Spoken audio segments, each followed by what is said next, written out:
Hej, Flemming Pedersen her. I dag er jeg i Fjordparken i Aalborg, og her er jo skønt. Lige her bag ved mig har bygherren af Spritten planer om at opføre et stort p-hus.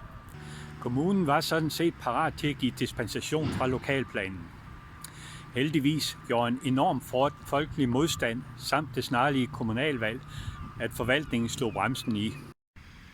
Det hedder nu: man behøver på nuværende tidspunkt ikke at planlægge p-kapacitet til teateret. Nu tager vi det af med det forbehold, at det godt kan komme tilbage. Nu har vi snart valg, den 21. november. Hvor lang tid tror du, der går, når valget er overstået, inden dispensation og lokalplan giver tilladelse til dette p-hus? Så vil endnu et grønt område være ødelagt i Aalborg. Derfor er det nødvendigt, at Fjordlisten kommer i byrådet.